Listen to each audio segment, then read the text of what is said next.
오늘 우리 주신 하나님의 말씀 데살로니가 후서 2장 1절에서 17절까지 말씀입니다. 한 절씩 교독하겠습니다. 형제들아, 우리가 너희에게 구하는 것은 우리 주 예수 그리스도의 강림하심과 우리가 그 앞에 모임에 관하여 영어로나 또는 말로나 또는 우리에게서 받았다 하는 편지로나 주의 날이 이르렀다고 해서 쉽게 마음이 흔들리거나 두려워하거나 하지 말아야 한다는 것이라. 누가 어떻게 하여도 너희가 미혹되지 말라. 먼저 배교하는 일이 있고 저 불법의 사람 곧 멸망의 아들이 나타나기 전에는 그 날이 이르지 아니하리니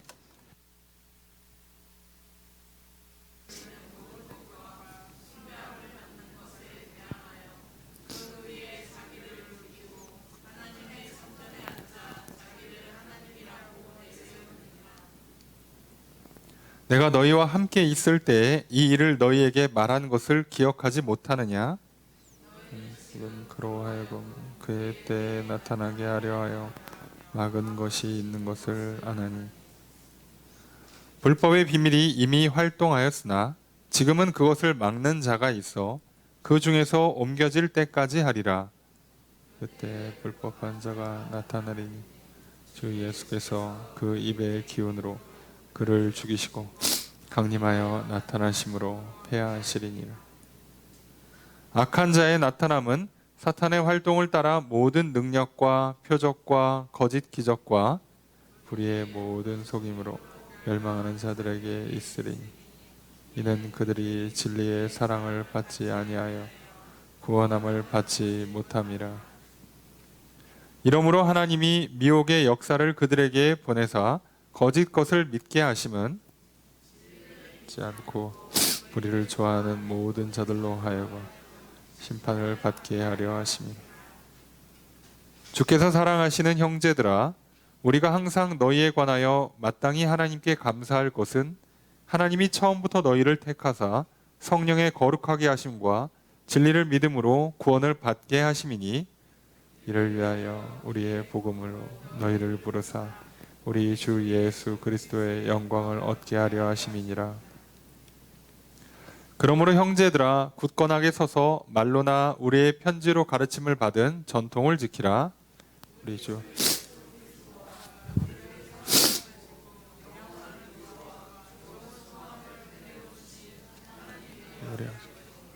함께 읽습니다. 너희 마음을 위로하시고 모든 선한 일과 말에 굳건하게 하시기를 원하노라. 아멘. 할렐루야. 수요일 저녁 주임전에 나와 말씀을 배우시는 성도님들을 주님의 이름으로 환영합니다. 우리 옆에 있는 분들과 사랑의 교제를 나누겠습니다. 인사합시다. 사랑합니다. 축복합니다.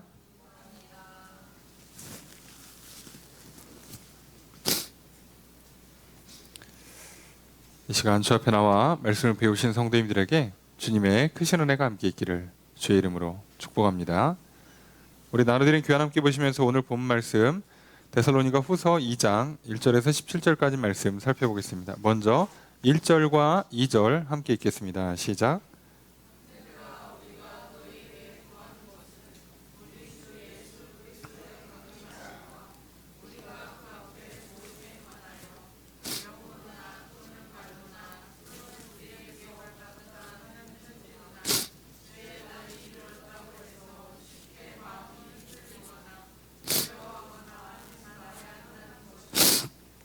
네, 문장이 좀 길지만 내용은 간단합니다. 이게 주어 수로만 보면 금방 파악이 되니까요. 주어가 어떻게 될까요?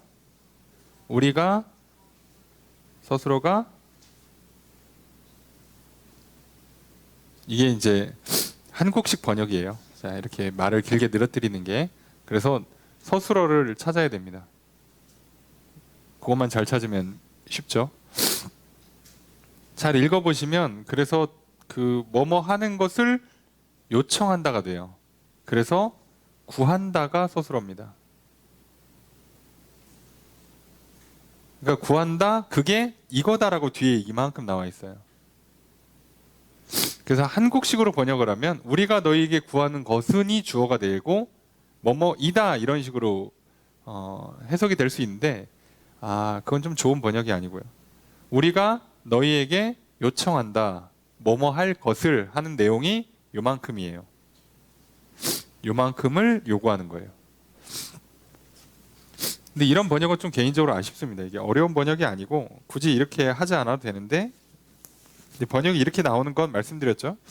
직역을 한 게 아니라 타고 오다 보니까 이렇게 되는 거예요.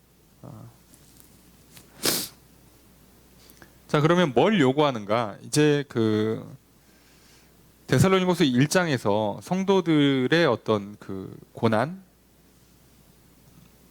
예수 그리스도의 복음을 지켜서 살아가는 삶에서 오는 여러 가지 고난과 시련들을 어떻게 대할지를 설명했다면, 2장에서는 예수 그리스도의 재림과 종말에 관한 그 가르침에 대해서 오해가 있고, 그것 때문에 사람들이 걱정하거나 두려워하거나 또는 나태에 빠질 수가 있단 말이죠. 그런 잘못된 오해를 붙잡아주고 마지막 그 재림과 종말에 대해서 제대로 가르쳐줘요. 그래서 예상치 못하게 데살로니가 후서 2장이 그 종말에 관해서 가장 자세히 설명이 되어 있습니다. 종말의 징조에 관해서는 여기가 설명이 가장 잘 되어 있어요. 근데 우리가 이거를 잘 모르죠. 교회를 좀 다니신 분들도 생각보다 데살로니가후서 2장의 내용을 많이 다루질 않아요. 왜냐하면 해석하기가 조금 까다롭습니다. 까다롭기 때문에 어렵게 해석할 게 아니라 가장 무난한, 조금 넓게 해석하면 또 어렵진 않아요. 그렇게 읽는 겁니다. 그래서 뜻하지 않게 데살로니가의 성도들에게 그 임박한 종말, 그리스도의 재림, 이것 때문에 거짓 교사들의 잘못된 가르침들이 많다 보니까 이거를 가르쳐주기 위해서 바울이 알고 있는 종말에 관한 이야기, 재림에 관한 것들을 가르쳐줘요. 자, 그래서 예수님이 말씀하신 것 다음으로 종말의 어떤 징조, 그리고 재림의 때의 어떤 장면들이 가장 잘 묘사되어 있습니다. 이것만 봐도 우리가 이단의 문제 또는 신앙생활하면서 뭐 종말의 문제, 이런 거에 대해서 금방 진리를 알 수가 있어요. 그런데 왜 그렇게 이단들에게 사람들이 많이 빠지는가? 내용도 써 있죠. 오늘 보면 빠지게 하시는 거예요. 하나님께서 어떤 의미에서는 큰 틀에서 허락하시는 겁니다. 나쁘게 표현하면 유기예요. 내버려 두시는 겁니다. 자, 뭐가 됐든 간에 우리는 거기까지는 다 알 수 없지만 하나님께서 이 마지막 때 이런 시험을 놔두는 건, 예수님의 비유로 보면 그냥 그 밭에 가라지를 뿌려 두는 거예요. 그 뿌린 가라지를 안 뽑고 내버려 두는 겁니다. 왜요? 그거 뽑다가는 멀쩡한 곡식까지도 다 해치니까 마지막 때에 추수하면서 베는 게 깔끔해요. 자, 어차피 사단이 와서 가라지를 뿌릴 거예요. 그것까지는 안 막아요. 왜요? 그래야 알곡인지 가라지인지 구분이 돼요. 씨를 뿌려봐야 이 땅이 옥토인지 돌짝밭인지 구분이 돼요. 하나님 입장에서도 때로는 시험이 있어야 우리의 신앙이 확인이 돼요. 우리도 싫지만 가끔 시험을 봐야 내 실력이 확인이 돼요. 우리도 귀찮지만 가끔 건강검진을 해야 내 건강 상태가 확인이 돼요. 괜찮겠지, 그렇게 하는 게 어디 있습니까? 팔다리 잘 움직이고 먹고 소화 잘 되니까 잠 잘 자니까 건강한 거야. 아니요, 그렇게 하면 안 돼요. 안에서 무슨 일이 있는지 몰라요. 그래서 확인해 봐야 합니다. 그래서 하나님께서 마지막 때에 관련돼서 여러 가지 일들과 그거에 대한 수많은 오해들이 늘 있어 왔어요. 놀라운 건 2000년 전에 있었던 주장이나 지금이나 별반 다르지 않아요. 그게 더 신기하죠. 근데 그때도 그렇고 지금도 그렇고 수많은 사람들이 여기에 속아 넘어갑니다. 안타깝지만 어쩔 수 없어요. 우리도 마찬가지예요. 지금 환절기잖아요. 수많은 사람들이 또 감기에 걸려서 고생합니다. 그런데 장담컨대 그분들 살면서 올해 처음 걸린 거 아닐 거예요. 작년에도 걸리셨을 거고 재작년에도 걸리셨을 거예요. 그런데 이상하게 또 걸려요. 관리가 안 돼요. 조심할 법도 한데 안 해요. 자, 그래서 오늘 우리들은요, 이게 반복되는 게 어쩔 수 없다는 걸 좀 인정해야 됩니다. 그리고 그러면서 제대로 이 어떻게 보면 환절기 때마다 감기와 싸워서 이기기 위해서 애를 쓰고 노력하고 승리하는 사람과 태생이 뭐 완전히 강골이라서 애시당초 감기라는 거 걸려보지 않는 사람과 또는 관리를 소홀히 하고 약해서 툭 하면 감기에 걸리는 사람이로 갈라지는 거예요. 어쩔 수 없습니다. 이 문제는 그래 늘 다룰 수밖에 없고 주님 다시 오실 때까지 무한 반복할 거예요. 새로운 이단이 등장했다가 사라졌다가 또 새로운 게 등장했다가 사라졌다가 할 겁니다. 뭐 지금은 뭐 신천지 위상이 어마어마하지만 옛날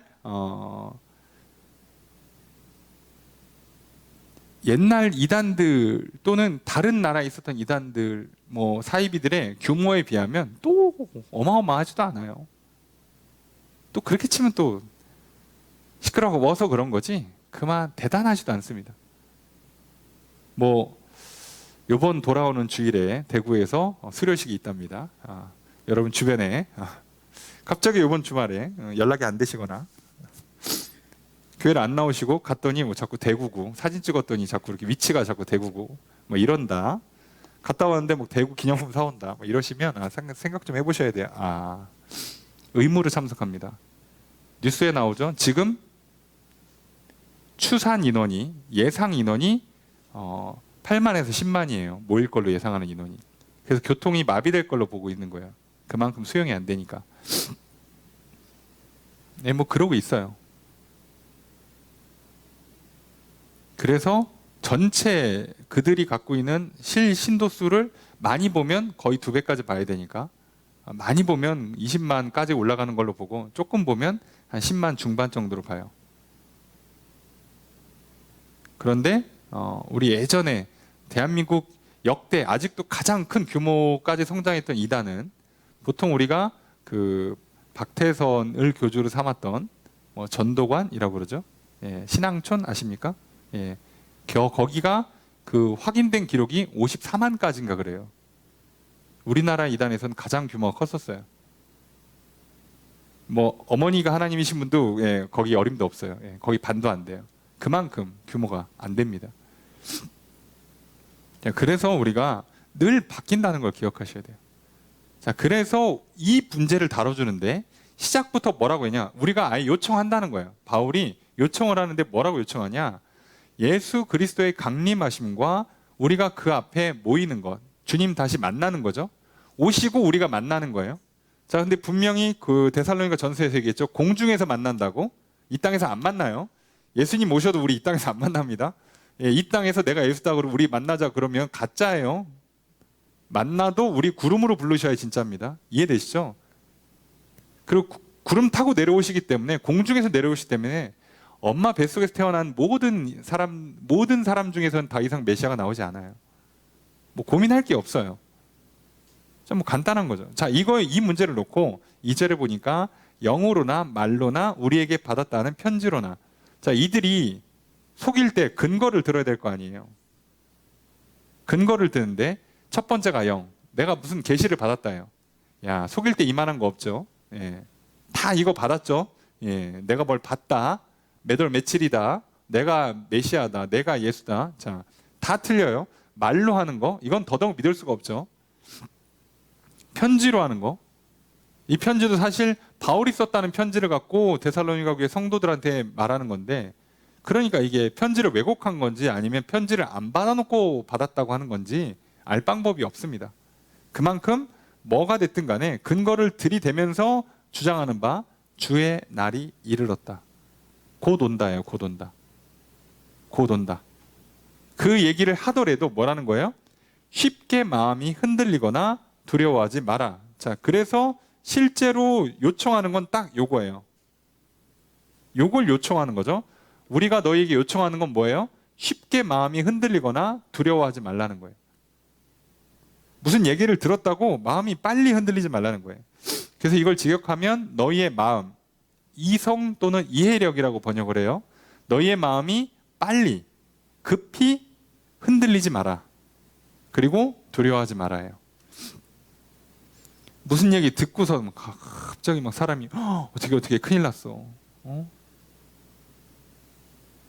내일 주님 오신대. 자, 흔들리지 마시라고요.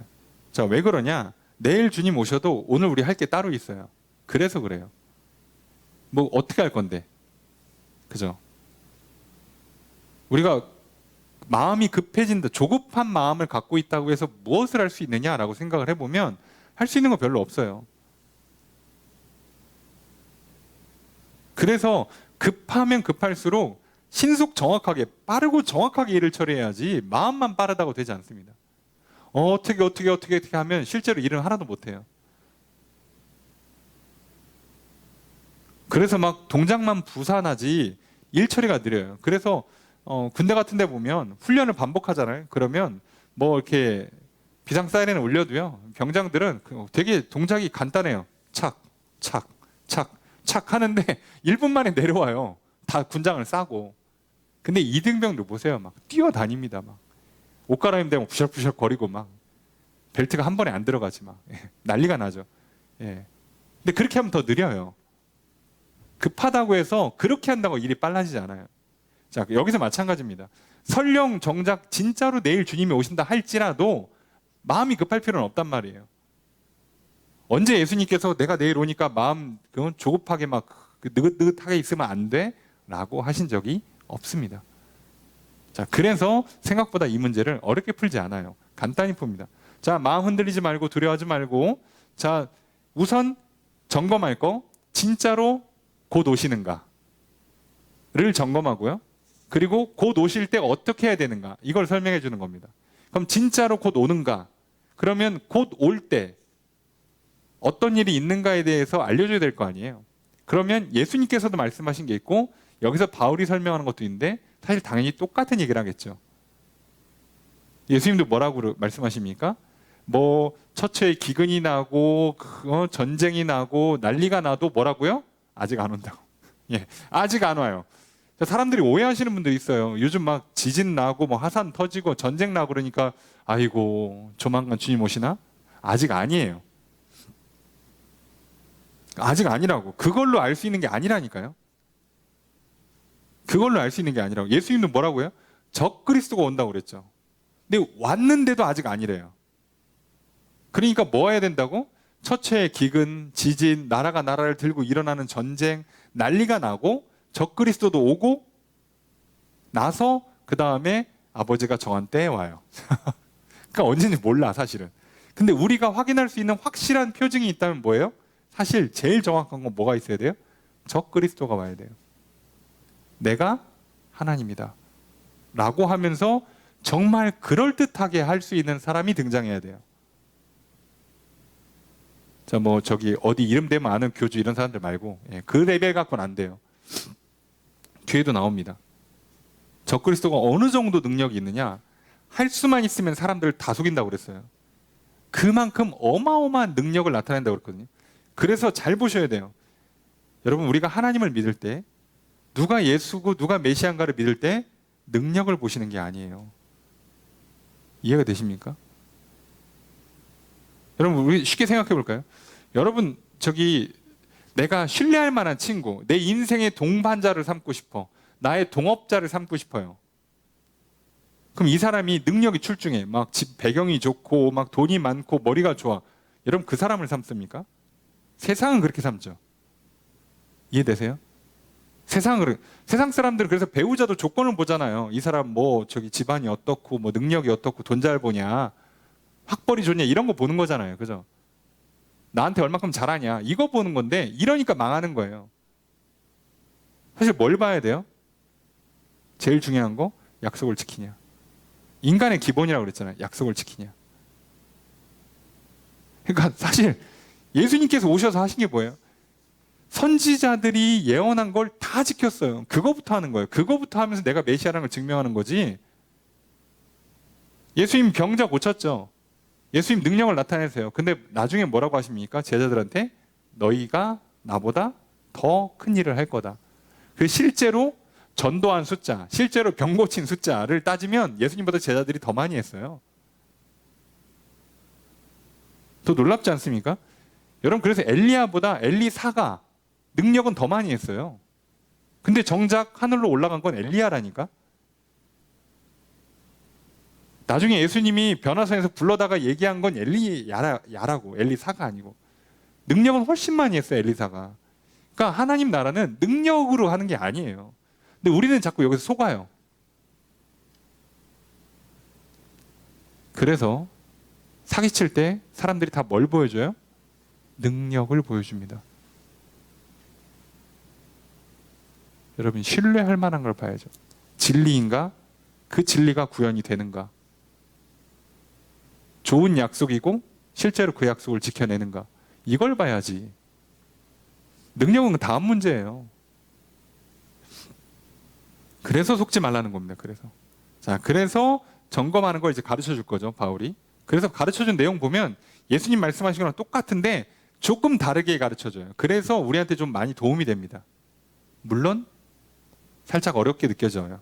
그래도 어렵게 보지 말고 쉽게 보면 쉬우니까. 자, 3절 읽습니다. 시작.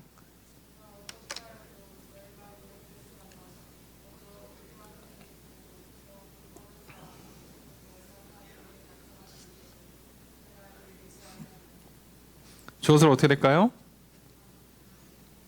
너희가, 그죠? 미혹되지 말라. 명령문이에요. 너희는 미혹되지 말라. 속지 말라예요. 속지 말라. 어려운 게 아닙니다. 속지 말라고. 자, 속지 말라고 그랬으니까 어떻게 속이는지를 봐야겠죠? 자, 앞에 조건을 걸었어요. 뭐라고요? 누가 어떻게 하여도. 그래서 이걸 좀 직역하면 뭐냐면, 누가 너희를 아무렇게라도 어떠한 방법이라도 속이면 너희는 속지 말라예요. 너희는 속지 말라고. 별의별 걸 다 할 거라니까. 내가 영을 받았다, 응? 어떤 음성을 들었다, 내가 누가 쓴 편지를 받았다, 뭐 등등 별소리 다 해도, 하여간에 능력을 나타내 별짓 다 해도 속지 말라는 거예요. 자, 왜 그러냐? 곧 오시는 첫 번째 징조, 먼저 뭐가 있어야 된다?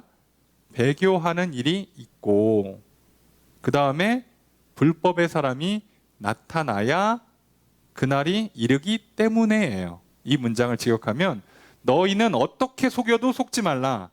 왜냐하면 먼저 배교하는 일이 있고, 1번. 그 다음에 불법의 사람이 나타나야 그날이 오기 때문이란 뜻이에요. 그 전에는 안 온다는 얘기예요. 그러니까 두 가지 조건이에요. 두 가지 조건. 이 불법의 사람, 곧 멸망의 아들이라고 되어 있는데, 불법의 사람이 멸망의 아들이죠. 우리는 이걸 뭐라고 불러요? 적그리스도라고 부릅니다. 자, 요게 돼야 돼요. 그러니까 배교. 먼저 교회 안에서 사람들이 집단적으로 튀어나가는 현상이 전 세계적으로 일어나는 일이 한 번 올 거예요. 자, 요거 오고, 그런데 그때는 왜 사람들이 이렇게 미쳐서 다 튀어나가냐? 적그리스도가 오거든요. 내가 하나님이다. 내가 메시아다. 그런데 어마어마한 능력을 나타낼 거예요. 자, 요 사람이 올 거란 말이죠. 요 때가 돼야 그 뒤에 오는 거예요. 무조건. 요거 뒤에 오게 돼 있으니까 요 두 개가 아직 안 왔어. 지금 데살로니가 교회나 바울이 지금 사역하고 있는 그 주변을 봐도 아직 이런 현상이 없어요. 그러면 아직 아니라는 거야. 무조건 이건 있고 나서 오게 돼 있는 거예요. 자, 그러니까 여러분들도 마찬가지예요. 주님 언제 오실지 궁금하시죠? 예, 궁금하시면 요 두 개만 보시라고.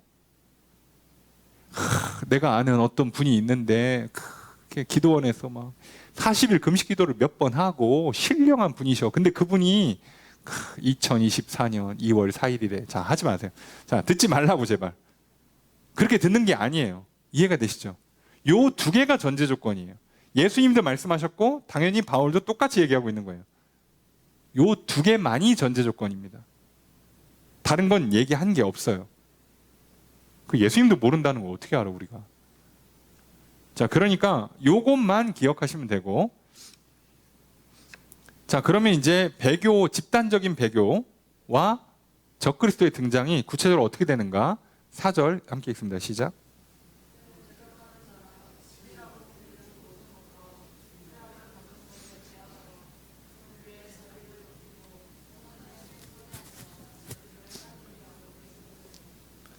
자, 주어서는 어떻게 될까요? 그는이에요. 그는 뭐 한다? 대적하는 사람이다. 대적하는 사람이다. 그죠? 대항한다. 자기를 높인다. 그리고 내세운다예요.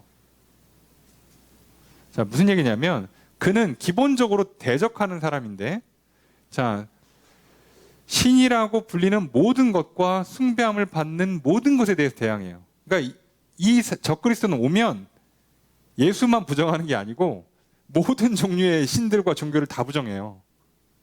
그러니까 아시겠죠? 여기 어디 저기 기독교 내에 어느 특정 나라에서 어디 그 지역구로 활동하시는 그 자칭 메시아들은 저기 쩔이에요. 쳐주지 마시고 걔네들은 신경도 쓰지 마세요. 표현이 좀 그렇지만 위세 등등하지만 얼마 안 가요. 걱정하지 마세요.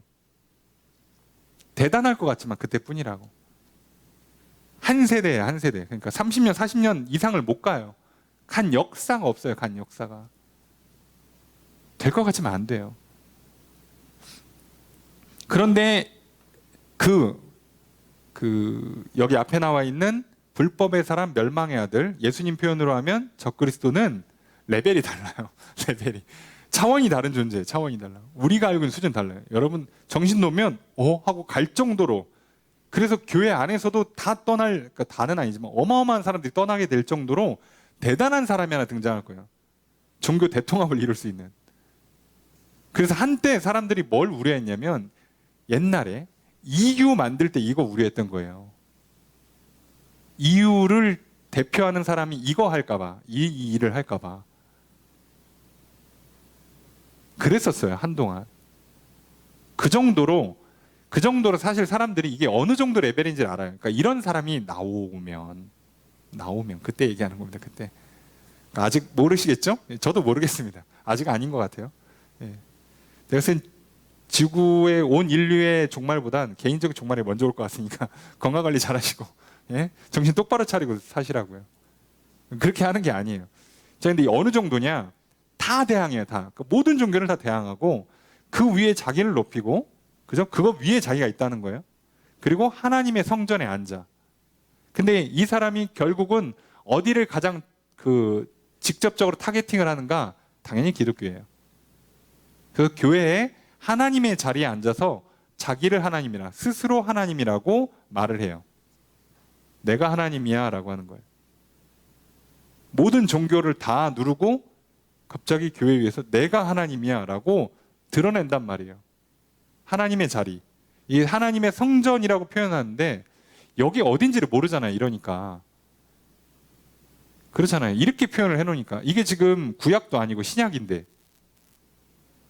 그러니까 이게 교회인지 아니면 예루살렘 성전인지 어딘지를 몰라요. 그래서 이게 구석구석 보면 해석이 좀 어렵습니다만 넓은 의미에서는 교회 위에 앉아서, 그래서 뭐 교황 중에 누가 나오려고 하는 건지 모르겠어요. 그러니까 도저히 누가 나오는지 모르겠지만 어마어마한 인물이 하나 나올 거예요. 이 사람이 모든 종교를 다 무시하고 최고 자리에 올라간 다음에 그 다음에 내가 하나님이라고 할 거란 말이죠. 그 사람 우리는 적그리스도라고 불러요. 이 사람이 나온 뒤에 오시는 거예요.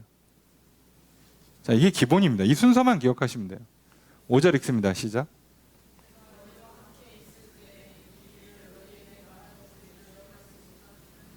주어를 어떻게 할까요? 너희는 기억하지 못하냐? 의문문이죠. 그죠? 너희는 기억 못하냐? 내가 너희와 함께 있을 때 이 일을 말한 것을 얘기했다는 거예요. 자, 바울은요, 예수 그리스도께서 하신 말씀 안 빼놓고 그대로 전했어요. 그러니까 이 내용도 전달을 했겠죠. 그러니까 전달을 하고 왔어. 물론 아무리 짧게 있었어도 이걸 전달하고 왔어요. 전달하고 왔는데 바울 입장에서는 왜 속냐는 거예요. 내가 분명히 얘기했잖아. 엄청난 배교와 적그리스도가 등장한 뒤에 예수님 오신다고 했잖아. 근데 아직 그런 거 없어 보니까. 근데 왜 곧 오실까봐 막 걱정하고 두려워하고 사람들 막 일 때려치고선 그냥 아유 모르겠다 하고 놀고 나태에 빠지고 왜 그러냐는 거죠. 아니라는 거예요. 여러분 우리 속지 마십시오. 우리나라도 굵직굵직한 사건들 몇 번씩 있었잖아요. 기억나십니까? 다미선교회, 그죠? 92년도인가에 한 번 실패하고 99년도에 다시 했다가 또 실패해가지고 저 기억나요. 저 그때 수능 치를 때라. 아우야 사람들 중에 진짜 공부 안 하는 친구들도 있어요. 진짜 집 하신 분들, 차 팔고 막 하신 분들 다 있죠. 흰 옷 입고 그럼 밤새 기도하고 그날 기자들 막 가서 막 찍고 난리 났었지. 그리고 한참 기도하다가 앞에 있는 분 도망갔잖아요. 잡히고. 아, 그랬다니까요. 그때는 세상 진지하지. 진짜 그럴 것 같죠. 예, 속아요. 외송진 뒤에 나옵니다. 자, 6절 읽습니다. 시작.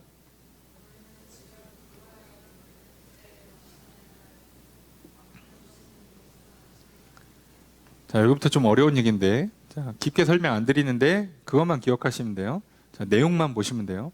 자, 주어서로 어떻게 될까요? 너희는 안다. 뭐를? 요만큼, 그죠? 요만큼. 내용 볼까요? 지금 그로 하여금 그의 때에 나타나게 하기 위하여 막는 것이 있는 것. 자, 불법의 아들. 저는 그냥 편의상 적그리스도로 하겠습니다. 적그리스도가 그의 때. 자, 이거는 적그리스도라고 해도 되고 예수님 재림이라고 해도 돼요. 어차피 그때가 그때니까. 그때에 오려고 막고 있어. 누가 막냐? 이거 지금 하나님이 직접 막냐? 또는 뭐 다른 것들이 막고 있냐? 해석이 분분한데 제일 넓은 건 하나님이 직접 막으시는 거예요. 넓은 해석은. 가장 그것 다음으로 건전하게 보는 해석이 복음이 전파되고 있는 중이라서 막힌다는 거예요. 예수님도 말했잖아요. 땅끝까지 복음이 전파되기 전에는 마지막 때가 오지 않는다고 해서 복음의 전파하는 역사가 막는다라고 해석을 하는데 그거 하나님이 하시는 거잖아. 그래서 그냥 넓은 의미에서 하나님께서 막고 계세요. 그러니까 지금은 이 적그리스도가 못 오는 거예요. 하나님이 정하신 때까지는 못 와요. 이해되십니까? 그러니까 온다는 얘기는 곧 예수님도 다 온다는 얘기잖아요. 그러니까 적그리스도가 오면 조만간 예수님도 오는 거기 때문에 적그리스도가 오기 전 오는 것을 하나님이 막고 계셔야 돼요. 그래야 여기 풀어주면 예수님도 와야 되니까. 따라서 오는 거니까. 순서가 그러니까. 그래서 지금 막고 계신단 말이에요. 그 얘기하는 거죠. 막고 있어. 자, 그런데 7절 읽습니다. 시작.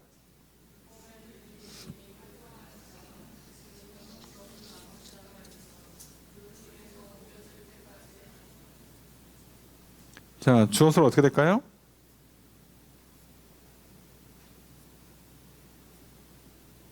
그죠? 불법의 비밀이에요. 불법의 비밀이 활동하고 있다. 이미 활동하고 있다. 자, 근데 언제까지 얘가 활동할 거냐?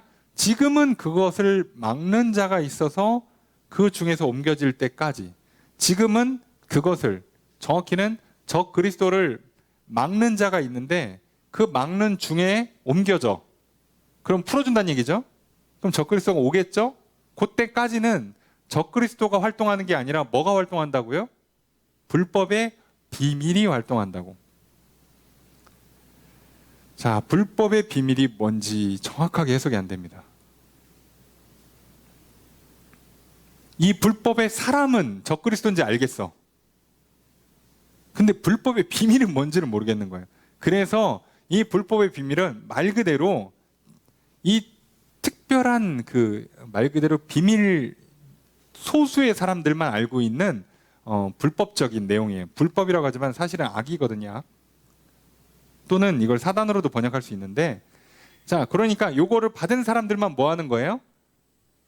이 사람들이 활동하는 게 오늘날 이단 사이비로 보시면 돼요. 이게 오늘날 이단 사이비인 거예요.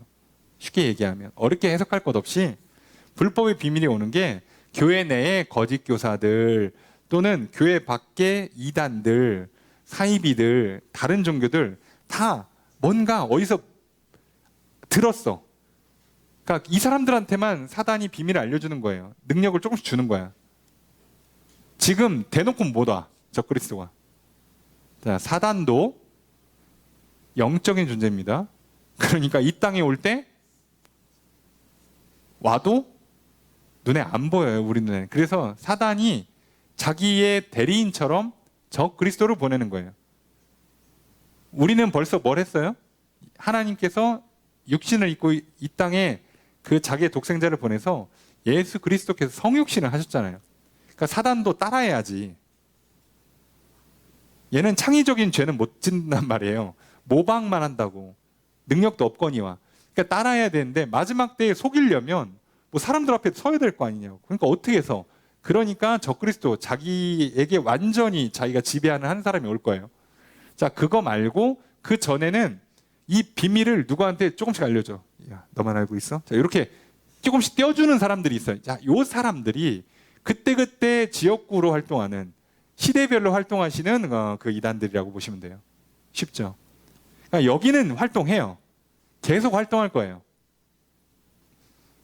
비밀을 한 2개 받으면 좀 이렇게 규모가 좀 큰 거고, 조금 받으면 동네에서 그냥 몇십 명, 몇백 명 놓고 하다가 잡혀 들어가는 거고, 조금 많이 받으신 분들은 1000단위, 10,000단위 하시다 가시는 거고, 조금 더 많이 받으신 분들은 이제 지역을 넘어서 다른 나라까지 막 진출하시고 막 그러는 거예요. 예.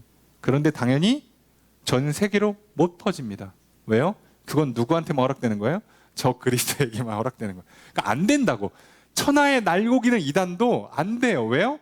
그건 불법의 사람한테만 허락되는 거지. 그 비밀을 나눠받은 사람한테 주는 게 아니에요. 처음부터 달라. 급이 다르다고, 급이. 존재의 차원이 다른 거예요. 그러니까 안 된다고. 걱정하지 마세요. 어떤 대단한 이단이 나왔어요? 전 세계로 못 갑니다. 예, 걱정하지 마세요. 아니, 성경에 그렇게 써 있어요. 저는 성경을 믿습니다. 예. 어림도 없어요. 어림도. 안 될 겁니다. 자, 그러니까 그 얘기예요. 지금. 정확히 얘기해주고 있고 정확히 맞죠. 근데 잘 설명을 많이 안 해주세요. 사람, 그 교회에서도. 이상하게 이거는 교회도 그렇고 이단도 그렇고 서로 얘기를 안 해요. 특이하더라고. 좀 의아한데 어쨌든 뭐 이게 어려운 내용도 아니고 예수님도 하신 거고 바울도 했으면 확실한데 근데도 설명을 잘 안 합니다. 요겁니다. 지금은 비밀. 조금 띄어받은 사람, 눈치챈 사람들, 뭐 살짝 열어보고 맛보기로 한 사람들이 활동하는 거예요. 예. 그러니까 한쪽 면에서는 굉장히 탁월하지. 그 내용은 알아. 이 사람들이 어떻게 해야 뭐 사람 마음을 홀리는지, 어떻게 해야 병을 고치는지, 어떻게 해야 돈을 벌게 하는지를 아는 거예요. 그 비밀을. 그러니까 병을 고치는데 무슨 현상이 일어나요? 병과가 정해져 있어. 그래서 전문이야. 무슨 이단들도 보면 좀 재밌어요. 이 전문적으로 고치는 분야가 따로 있어. 다 못 고쳐. 왜요? 비밀로 요만큼만 받았거든. 다 받은 게 아니에요. 그런 현상이 일어나요. 이단들 보시면 특성이 딱 갈라집니다. 특정 지역, 특정 세대, 특정 성향의 사람들만 쏠리는 현상이 일어나요. 그래서 골고루 안 갑니다. 골고루. 예수님 보세요. 남녀노소 안 가린다니까? 지위 고하를 안 가리고 가는데 반해서 이단들은요. 이게 얇아요. 쏠리게 돼 있어요. 그게 특징입니다. 그거 안 어렵죠. 이렇게 보면. 자, 8절 읽습니다. 시작.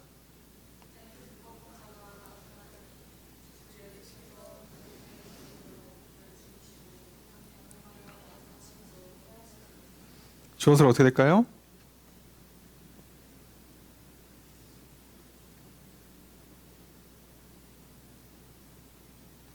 자, 이게 연속 문장이긴 한데 문장은 이래요. 그때 불법한 자가 나타날 것이다. 그리고 나타나면 주 예수께서 죽이시고 패하신다.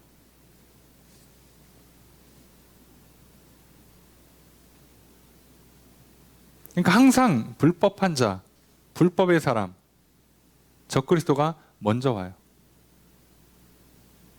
이걸 기억하셔야 됩니다. 먼저 옵니다.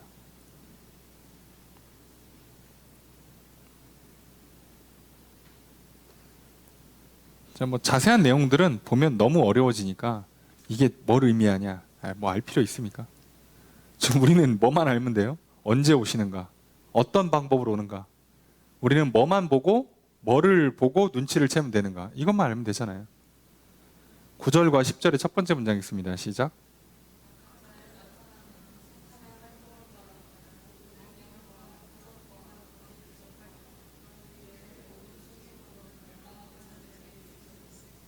주어서 어떻게 될까요? 자, 악한 자의 나타남은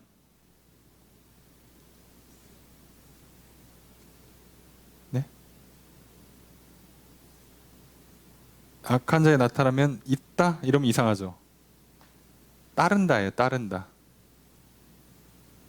따른다. 악한 자. 요거 불법 같은 뜻이에요. 불법의 사람이란 뜻입니다. 불법의 사람. 같은 말을 지금 하고 있는 거예요. 번역만 이렇게 한 거지. 예. 불법의 사람. 적그리스도가 나타나는 것은 사탄의 활동을 따르는 거예요. 아까 얘기한 것처럼 사단이 직접 대리인으로 세운 사람이에요. 적그리스도는. 그러니까 사탄의 활동을 따라서 일하는 겁니다. 그러다 보니까 어떻게 되냐? 직역을 하면 그라고 돼 있어요. 대명사입니다. 앞에 사람 받는 거예요. 그의 강림은 사단의 활동을 따르는 것이다. 모든 능력과 표적과 거짓 기적으로 불의의 모든 속임으로 멸망하는 자들에게 라는 뜻이에요. 이 사람들에게 능력과 표적과 기적으로 사탄의 활동을 따라하는 것이다요. 그러니까 적그리스도의 표적 대상이 누구겠어요? 대상이 불의의 모든 속임으로 멸망하는 자. 불의에 속아서 멸망할 사람들을 대상으로 하는 거예요. 그리고 어떻게 속이냐? 모든 능력과 표적과 거짓 기적으로 속이는 거예요. 그러니까 쉽게 얘기하면 속을 사람 속인다는 얘기예요. 그리고 속을 사람이 속아 넘어가는 거예요. 그러면 누가 속냐? 그건 이제 바로 뒤에 나옵니다. 그러니까 속을 사람은 여기서 다 떨어져 나간다는 얘기예요. 쉽게 얘기하면. 말 그대로 이제 그 시험 볼 때 변별력 있는 문제 같은 거죠. 얘는 딱 여기서 드러나요. 이 사람이 진짜 믿음의 사람이냐 아니냐 요걸로 확실하게 드러나는 변별력이 있는 거. 적그리스도가 나타나서 사단의 활동을 따라서 능력과 표적과 기적을 나타낼 때 불의에 속아서 망할 사람들은 다 넘어가요. 그러니까 당연히 불의에 속지 않고 진리를 믿어서 영생을 누릴 사람들은 안 넘어간다는 얘기가 되겠죠. 간단한 거예요. 그래서 10절에 두 번째 문장 읽습니다. 시작.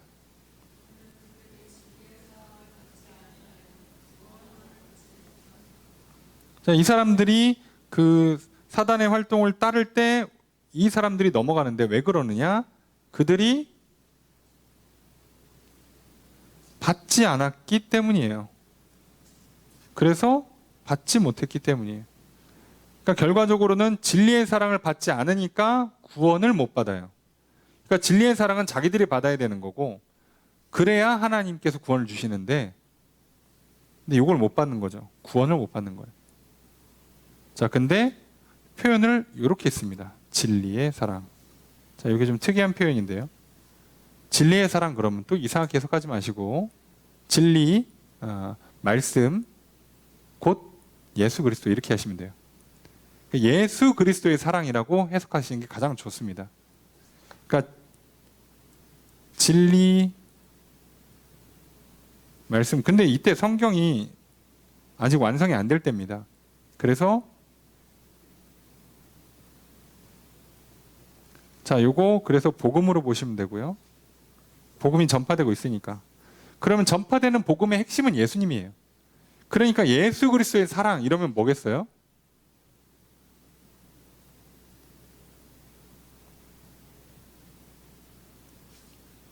이 곧 하나님의 사랑이죠.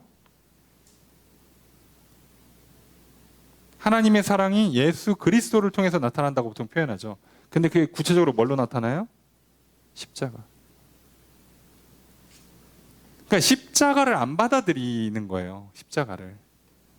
그러니까 구원 못 받는 사람들은 십자가에서 걸리는 거예요. 십자가. 예수님이 나 대신 죽었어. 아유 감사하네. 그러면 될 거를 좀 민망하다. 아유 내가 그냥 혼나고 말아야지. 어떻게 나 때문에 예수님 돌아가시나. 미안하네. 괜히 좀 찔리네. 그렇게 그냥 받으면 될 것을 그게 말이 되냐?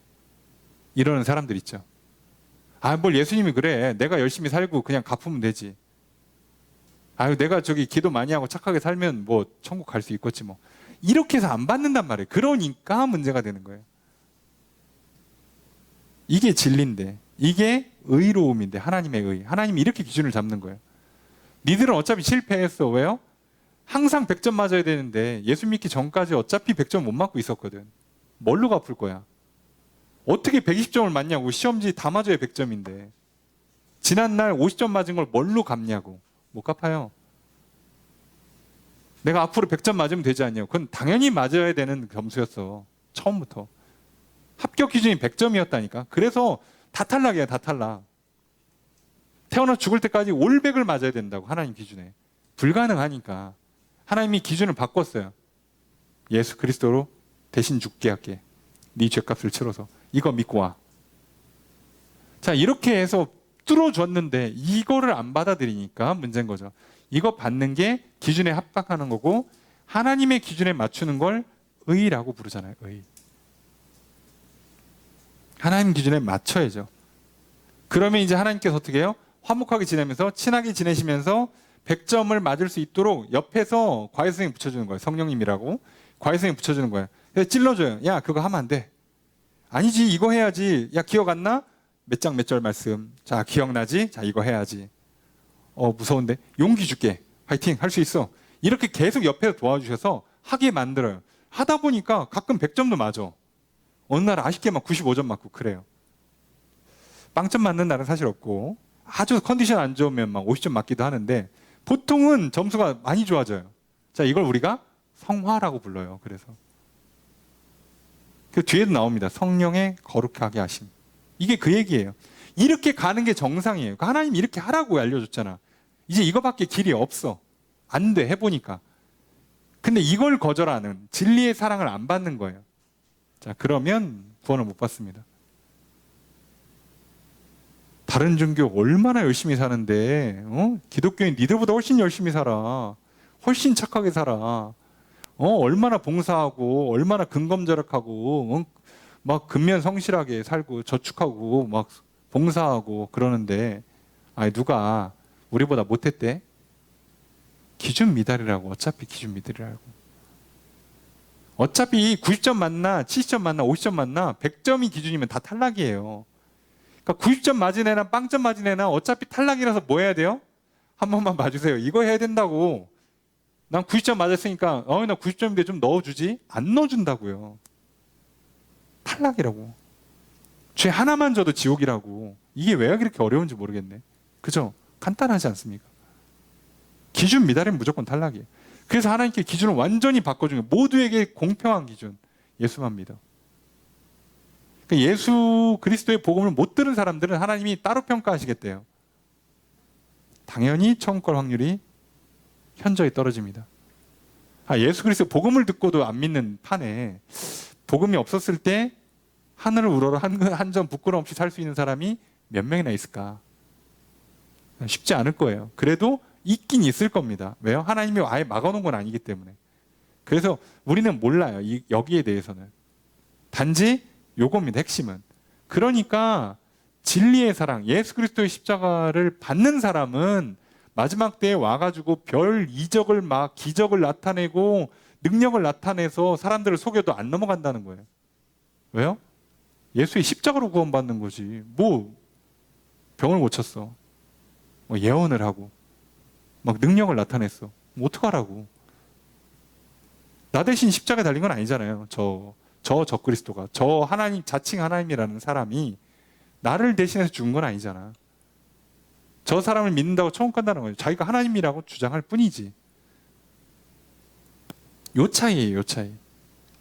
이게 어마어마한 차이를 냅니다, 이게 동일한 원리로 이제 우리가 사람을 만날 때, 일을 할 때 적용해 보시면 무슨 뜻인지 금방 알 거예요.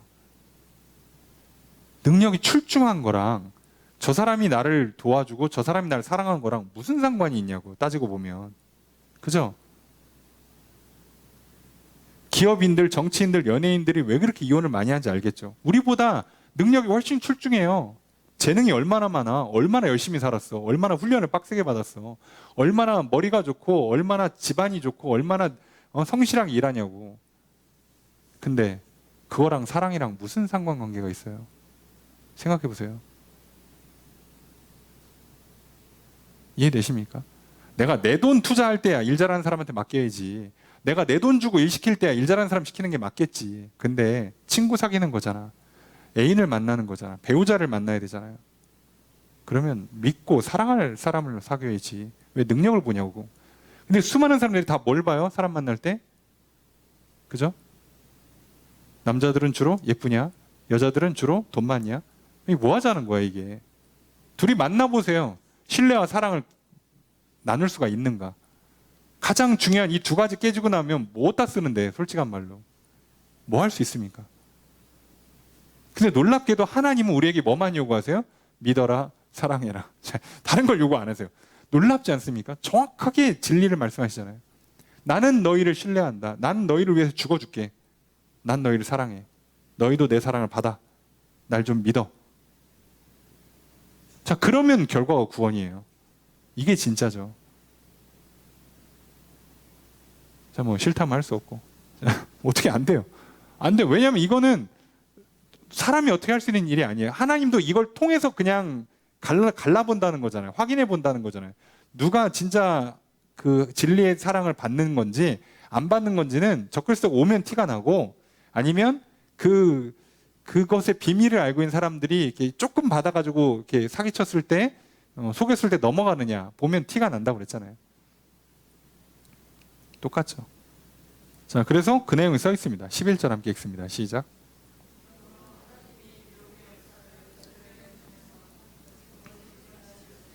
주어서 어떻게 될까요?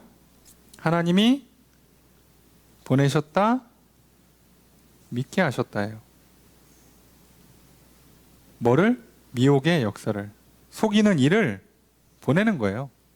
그들에게. 그래서 거짓을 믿게 만드는 거예요. 뭐 직접 만들었다는 믿을 수 있게 열어주는 거예요. 믿을지 안 믿을지를 보겠다는 거죠. 왜 그렇게 하느냐? 12절 함께 읽습니다. 시작.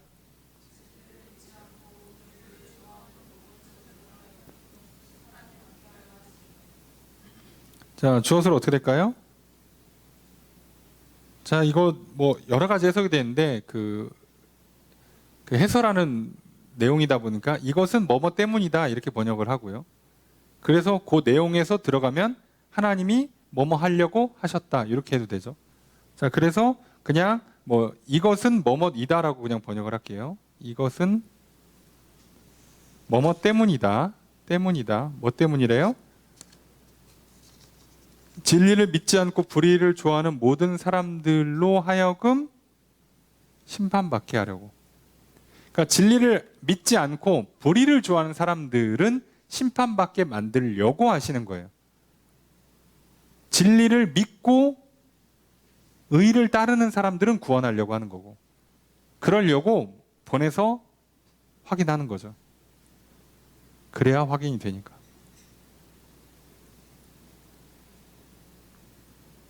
간단하죠. 예. 뭐 어떡하겠어. 그죠? 그렇게 하는 거예요.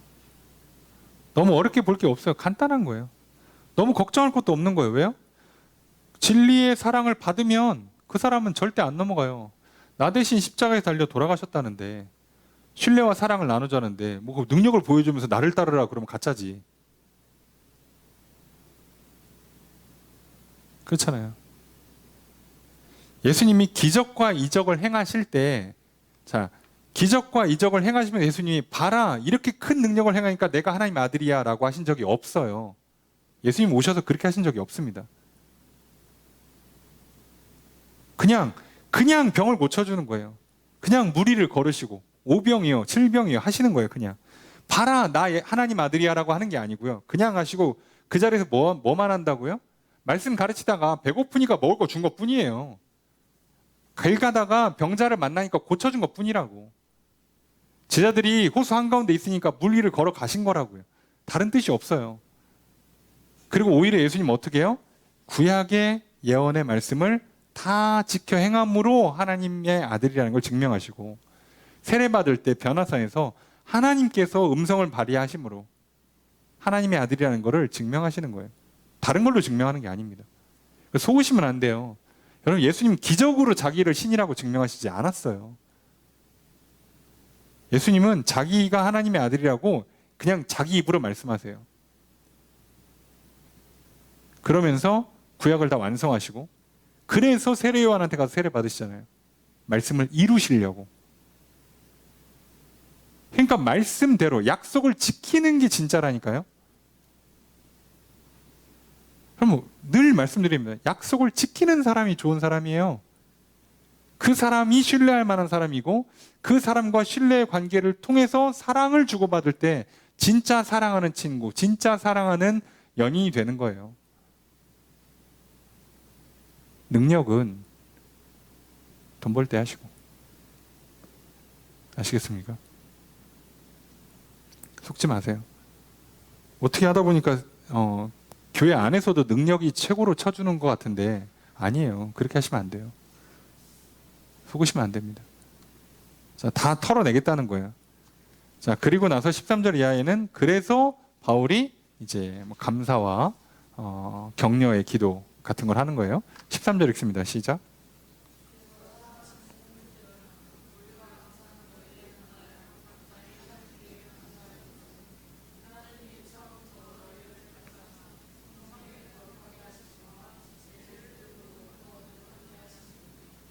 자, 뭐 길지만 주어서로 간단하죠. 주어는 우리가 감사한다예요. 하나님께 감사한다. 왜? 너희를 택해서 구원받게 하셨으니까.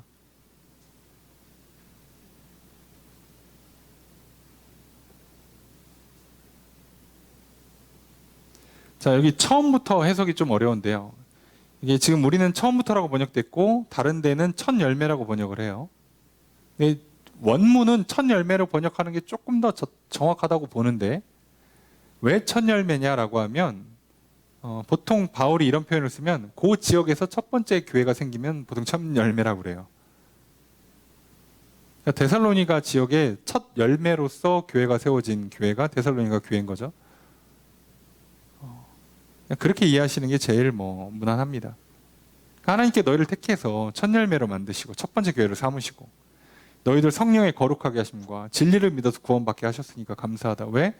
저렇게 지금 불법의 사람 또는 불법의 비밀이 움직여서 그 비밀을 받은 사람들이 움직여서 저렇게 틈만 나면 속이고 틈만 나면 이렇게 구원을 받지 못하게 만들려고 하는데, 하나님이 너희들은 선택하시고 너희들은 구원하신 게 확실하니까 바울은 하나님께 감사한 거예요. 하나님 감사합니다 하는 거죠.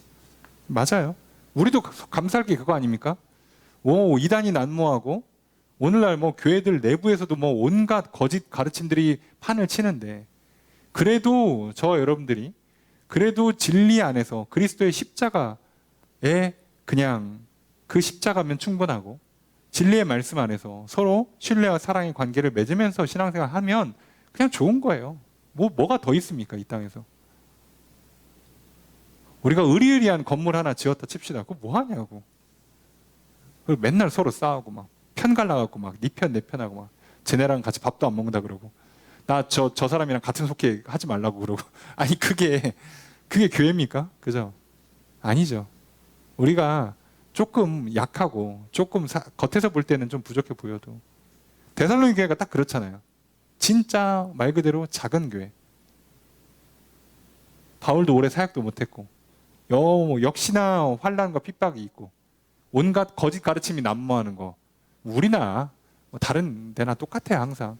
그런데 복음을 하나님 말씀으로 듣고 내게 주신 말씀으로 듣고 그 진리의 사랑, 예수 그리스도의 그 십자가 사랑 받아들여서 온갖 거짓 가운데 속지 않고 온갖 그 환난과 핍박 가운데 인내할 줄 알고 그럼 된 거죠. 오늘날 계절이 바뀔 때 우리가 서로 격려하면서 건강 지키고 어렵고 힘든 시기에 서로 위로해주고 격려해주고 기도해주면서 힘을 내고 주님 오실 때까지 예수 그리스도의 십자가 안에서 용서받고 하나님 사랑받고 변화받고 거룩하게 살아가고 그러면 된 거죠. 그러면 감사하는 거예요. 서로. 얼마나 좋습니까? 자, 14절 읽습니다. 시작.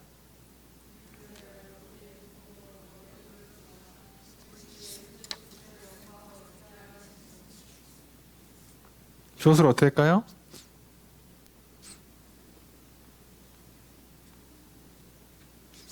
주어가 앞에 거가 생략돼 있어서 자 문장을 읽으면 그간데 하나님입니다. 하나님이 뭐 했다? 부르셨다예요. 누구를? 너희를 부르셨다.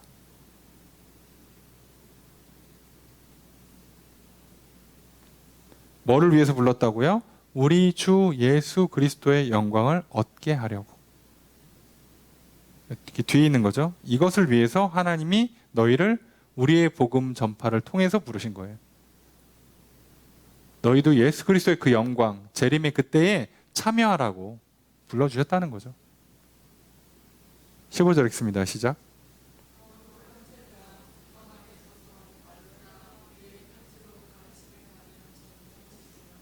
주어서 어떻게 될까요? 그러니까 형제들아죠. 형제들아 뭐 해라?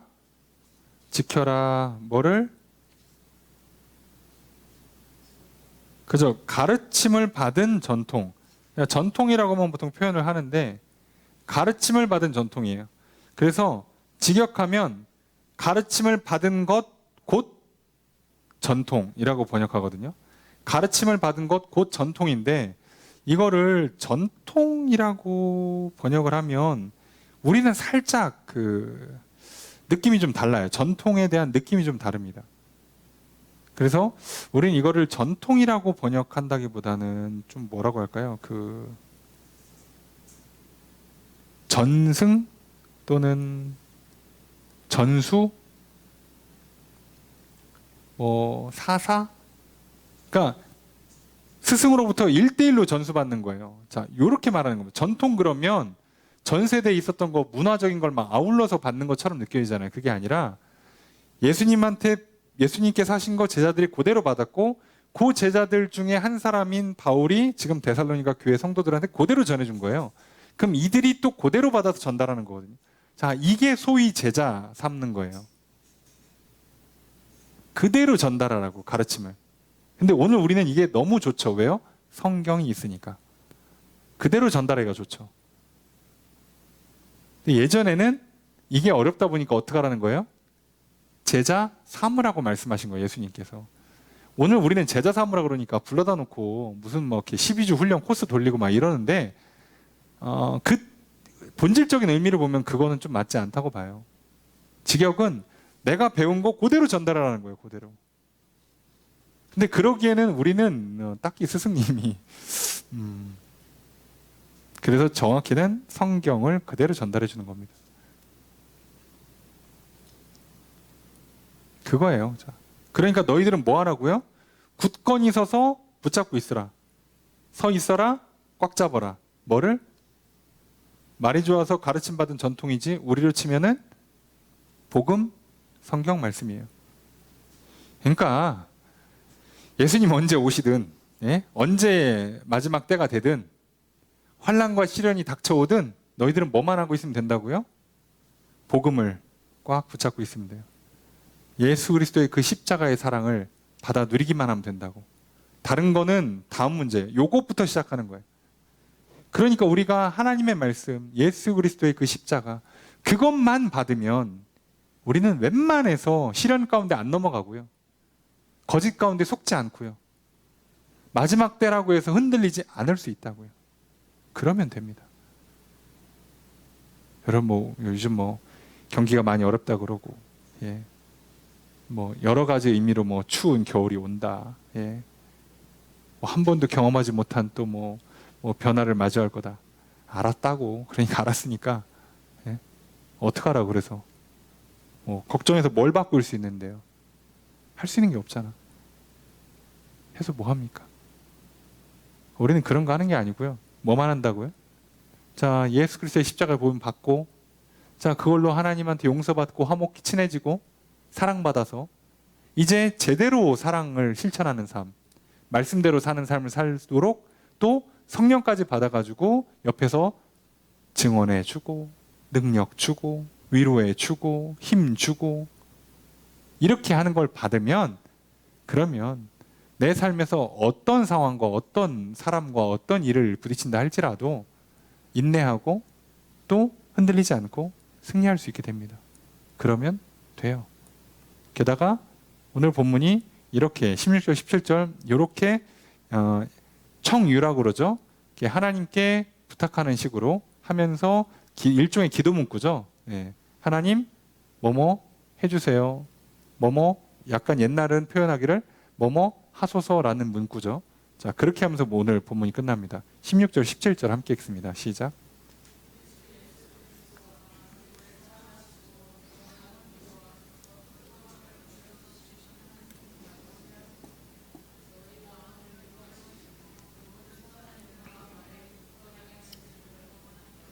주어로 어떻게 될까요?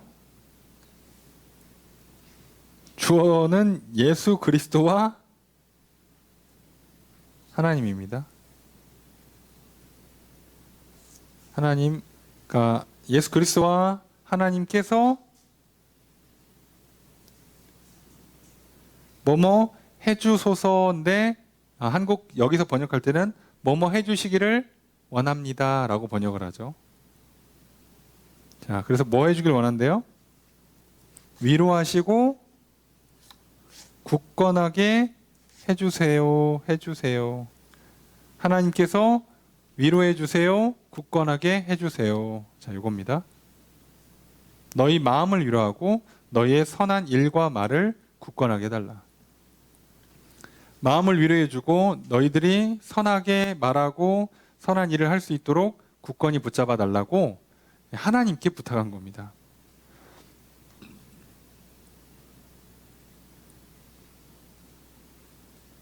그죠? 이러면서 끝났어요. 그러니까 오늘 본문을 잘 보시면 앞서 환난과 시련에 관한 이야기를 다뤘다면 1장에서 2장에 와서는 예수 그리스도의 재림과 임박한 종말의 문제를 놓고 바울이 간단히 설명해 주는 거예요. 그거 실제로는 무조건 집단적 배교와 적그리스도 와야 돼. 그 다음에 예수님 오시기로 돼 있어. 아직 안 왔으니까 걱정하지 마. 그리고 그 전에 적그리스도 오기 전에 그 불법의 비밀을 알고 있는 사람들이 와서 깔짝깔짝 할 건데, 자, 그것도 지역구로 활동할 텐데 그것도 넘어가지 마. 근데 그렇게 적그리스도 비스무리하게 그렇게 오는 것들한테 넘어가는 걸 왜 하나님이 허락하냐면, 그래서 진리의 사랑을 받는지 안 받는지를 보시는 거예요. 그래서 진리의 사랑을 받는 사람은 절대 안 넘어가. 이게 말이 안 되는 걸 알거든요. 그러니까 진리의 사랑을 받는 것만 집중하라는 거예요. 마지막 때가 됐든 환난의 때가 됐든 뭐가 중요하지 않고 진리의 사랑만 받아. 예수 그리스도의 십자가를 우리한테 주신 하나님의 그 사랑만 받으라는 거예요. 오늘 저 여러분들 똑같습니다. 마지막 때가 어떻고 환난의 때가 어떻고 오늘 먹고 살기 힘들든 뭐 주님 곧 오실 것 같든 여러 가지 시련과 환난이 닥쳐오시든 간에 오늘 우리가 뭐부터 하는 거냐면 예수 그리스도께서 십자가를 지심으로 나의 죄를 용서해 주셔서 하나님 앞에 설 수 있도록 해주신 그 은혜, 그래서 하나님께서 다시 만나자고 하시고 다시 내 안에 사랑을 넣어주셔서 나로 하여금 하나님을 사랑할 수 있는 존재, 이웃을 사랑할 수 있는 존재로 변화시켜 주시는 그 은혜를 받아 누리면 살라고요. 그리고 성령이 도우시니까 제대로 한번 사랑을 받고 사랑을 하면서 살라는 겁니다. 그러면요, 놀랍게도 환난과 시련을 인내하고요, 거짓에 속지 않고요, 그리고 주님 오실 때 그 영광의 자리에 함께하게 될 겁니다. 그러면 우리는 인생을 아주 잘 살게 될 거예요. 단지 뭐에만 속지 마시라고요? 엄청난 능력, 표적과 기적과 온갖 속임에 넘어가지 마십시오. 절대 속지 마십시오. 좋은 성도, 좋은 친구, 좋은 애인 또는 배우자감, 좋은 목회자, 누굴까요? 간단하죠? 신뢰와 사랑을 나눌 수 있는 사람. 그러려면 우리는 뭘 봐야 된다고? 능력을 보는 게 아니라, 기적과 표적을 보는 게 아니라 약속을 지키나를 봐야 돼요. 또는 약속된 걸 이루어내는가, 예언을 완수하는가. 뭐 인간한테는 예언이 없으니까 약속을 지키는가만 보시면 돼요. 그리고 반대로 적용해 봅시다. 내가 괜찮은 사람인가, 내가 하나님 앞에 잘했다 칭찬받을 사람인가, 약속을 얼마나 잘 지키나 보십시오. 내가 내 자신한테, 사람한테, 하나님께 약속을 얼마나 잘 지키는가. 자, 그것만 보시면 돼요. 오늘 그래서 이 혼란한 마지막 시대에 여러분 흔들리지 마시고요. 괜한 걱정 염려하지 마시고요.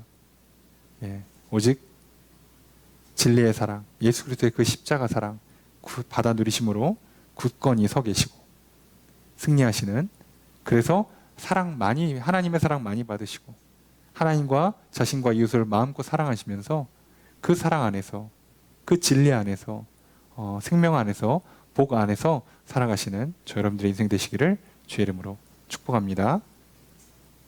말씀을 적용하겠습니다. 바울은 데살로니가 교회에 편지를 써서 당시 신앙생활 가운데 가장 혼란스러운 문제인 주의 재림과 관련해서 재림의 징조와 심판에 관한 바른 가르침을 전합니다. 당시 성도들이 예수 그리스도의 재림이 호련히 도둑같이 임한다는 말을 오해하였습니다. 따라서 성도들 중에 그리스도께서 즉각적으로 재림한다고 주장해 속는 경우가 많았습니다. 그래서 바울은 성도들에게 주의 날이 임박했다고 해서 쉽게 마음이 흔들리거나 두려워하지 말 것을 요청합니다. 거짓 교사들이 주의 재림에 관해 영으로나 말로나 편지로 근거를 삼는다고 해서 속지 말 것을 요청했습니다. 바울이 이전에 주의 재림은 먼저 배교하는 일이 일어나고 불법의 사람이 나타난 뒤에 일어날 것이라 가르쳤습니다. 불법의 사람은 교회 안에서 하나님의 자리에 앉아 자신을 하나님이라 선포할 것입니다. 불법의 사람이 출현해서 모든 능력과 표적과 거짓 기적과 불의의 모든 속임으로 사단의 활동을 따를 것입니다. 그때 진리를 믿지 않고 불의를 좋아하는 사람은 미혹되어 그를 하나님처럼 숭배하게 될 것입니다. 그러나 불법의 사람이 출현하는 것은 하나님께서 정하신 때까지 막고 계십니다. 바울의 시대나 오늘 우리의 시대나 모두 불법의 사람이 출현하지는 않았습니다. 그저 불법의 비밀이 활동할 뿐입니다. 그러니 임박한 종말과 재림에 걱정하거나 두려워하지 맙시다. 종말과 재림의 때에 무엇보다 중요한 것은 진리의 사랑을 받는 것입니다. 진리이신 예수 그리스도의 사랑, 곧 십자가 사랑을 받지 않는 사람은 구원을 받지 못합니다. 이들은 십자가를 통한 대속을 미라는 것으로 생각하며 예수의 희생이 모든 사람의 대속이 된다는 것을 믿지 못하며 자신의 힘으로 구원을 이룰 수 있다고 믿기에 진리의 사랑을 받아들이지 않습니다. 예수 그리스도를 통해 구원의 은혜를 베푸시는 하나님의 사랑을 받아들입시다. 복음의 말씀을 들읍시다. 진리의 사랑을 받아 구원받고 영생을 소유합시다. 마지막 때를 살아가는 우리는 진리의 말씀을 붙잡고 거짓에 속지 맙시다. 진리의 사랑을 받아 영생을 소유합시다. 환난과 거짓이 많은 마지막 때를 살아가는 우리에게 하나님께서 우리 마음을 위로해 주시고 모든 일과 선한 말에 굳건하게 해주시기를 원합니다. 오늘 그렇게 살아가시는 저 여러분 되시기를 주의 이름으로 축복합니다.